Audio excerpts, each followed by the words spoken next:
నమస్కారం. రేషియా టీవీ న్యూస్కి స్వాగతం. నా పేరు రాజు. ముందుగా హెడ్లైన్స్ చూద్దాం.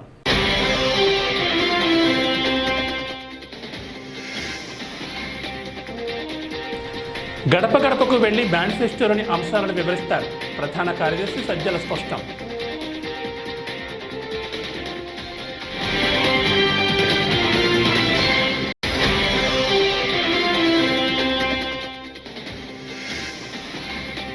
వైసీపీ 5 ఏళ్ల పాలనలో 8 లక్షల కోట్ల అవినీతి విమర్శించిన కొమ్మారెడ్డి పట్టాభిరామ్.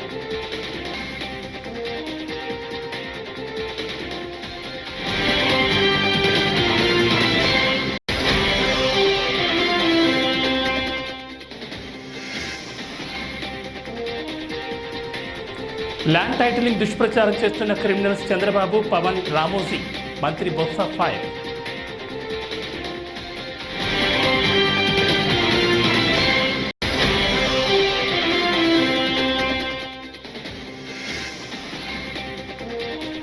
విద్యార్థులకు ఇబ్బంది లేని పాత ఫీజు రీయింబర్స్మెంట్ విధానాన్ని మళ్లీ అమల్లోకి తెస్తాం. నారా లోకేష్.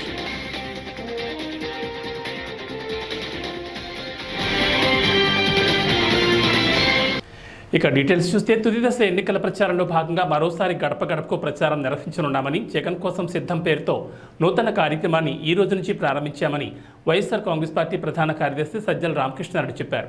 రాష్ట్ర వ్యాప్తంగా వైఎస్ఆర్సీపీకి సంబంధించి 47,000 బూత్ కమిటీల నిర్మాణం పూర్తయిందని, ప్రతి బూత్లోనూ 1+10 విధానంలో ఒక ప్రెసిడెంట్, 10 మంది సభ్యులు ఉంటారని చెప్పారు. జగన్ కోసం సిద్ధం ప్రచార కార్యక్రమం వినూత్నంగా, బహుశా ఏ రాజకీయ పార్టీ చేయని విధంగా వివిధ సామాజిక వర్గాలకు చెందిన 12 మంది నిరుపేదలను స్టార్ క్యాంపెయినర్లుగా ఎంపిక చేశామని, వారి పేర్లను ఎన్నికల కమిషన్కు సమర్పించామన్నారు. రాష్ట్రం మొత్తం ఓదరగొట్టే ప్రయత్నం ఏదైతే చేస్తున్నారో మొత్తం అబద్ధాలతో,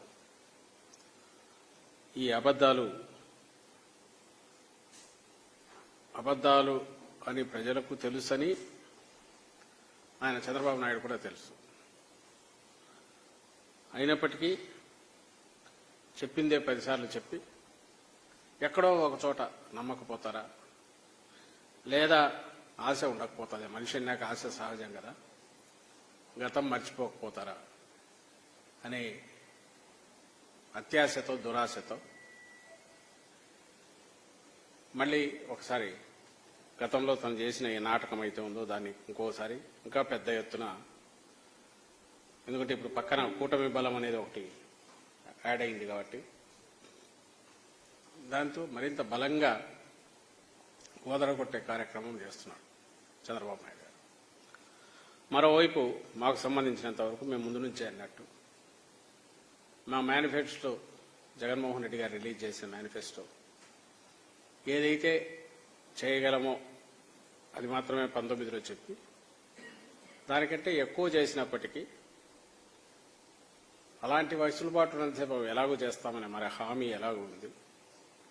కానీ 2019-24 మధ్య ఏ కార్యక్రమాలు అయితే టేకప్ చేశామో వాటిని కొనసాగించడం, ఎందుకంటే అవన్నీ కూడా పేదల జీవితం. టీడీపీ నేత కొమ్మారెడ్డి పట్టాభిరామ్ ఏపీ సీఎం జగన్మోహన్ రెడ్డిపై తీవ్ర ఆరోపణలు చేశారు. వైసీపీ 5 ఏళ్ల పాలనలో 8 లక్షల కోట్ల అవినీతి జరిగిందని ఆరోపించారు. మంగళగిరిలోని టీడీపీ ప్రధాన కార్యాలయంలో బీజేపీ, జనసేన నేతలతో కలిసి ఆయన నిర్వహించిన మీడియా సమావేశంలో ఈ వ్యాఖ్యలు చేశారు.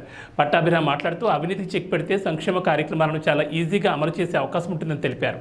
తమ కూటమి ప్రభుత్వం అధికారంలోకి వచ్చిన వెంటనే అవినీతికి అరికట్టడంతో పాటు రాష్ట్ర ఆదాయాన్ని పెంచుతామని అన్నారు. అలాగే కూటమి మేనిఫెస్టోలోని ప్రతి హామీని అమలు చేస్తామని స్పష్టం చేశారు. కళ్యాణ్ గారు, భారతీయ జనతా పార్టీ రాష్ట్ర వ్యవహారాల ఇన్ఛార్జ్ అయినటువంటి సిద్ధార్థనాథ్ సింగ్ గారు, వీరు ముగ్గురు కూడా కలిసి కూటమికి సంబంధించినటువంటి మేనిఫెస్టోని విడుదల చేయడం జరిగింది. దానికి కొద్ది రోజుల ముందే ఈ రాష్ట్రాన్ని పరిపాలిస్తున్నటువంటి సైకో జగన్ రెడ్డి కూడా ఒక మేనిఫెస్టోని విడుదల చేశారు. ఈ రోజున ప్రజలు గమనిస్తూ ఉన్నారు. ప్రజా మేనిఫెస్టో, ప్రజాగళం నుంచి వెలువడినటువంటి ప్రజా మేనిఫెస్టో ఏ విధంగా ఉంది, పూర్తిగా చతికిలబడిపోయినటువంటి ఈ మేనిఫెస్టో ఏ విధంగా ఉందని చెప్పి ఈ రోజున ప్రధాన దినపత్రికల్లో కానివ్వండి, ప్రజల్లో కానివ్వండి పెద్ద ఎత్తున చర్చ ప్రారంభమైంది. ఇవాళ ఈ మేనిఫెస్టో రూపకల్పన అనేది మా పార్టీ నాయకులు ప్రజలలో అనేక సందర్భాల్లో వారు తిరిగినటువంటి సందర్భంలో వారి వద్ద నుంచి వచ్చినటువంటి అనేక సూచనలు కానివ్వండి, వినతులను కానివ్వండి, వాటన్నిటినీ పరిగణనలోకి తీసుకుని అన్ని వర్గాల ప్రజల యొక్క ఆకాంక్షలు నెరవేర్చే విధంగా ఈ మేనిఫెస్టోని తయారు చేయడం జరిగింది. నారా లోకేష్ గారి యువగళం పాదయాత్ర దాదాపు సంవత్సర కాలం పాటు ఆయన 3200 కిలోమీటర్లు ఏదైతే పాదయాత్ర చేశారో ఆ పాదయాత్రలో అన్ని వర్గాల ప్రజలతో ఆయన సమావేశాలు ఏర్పాటు చేసుకోవడం జరిగింది.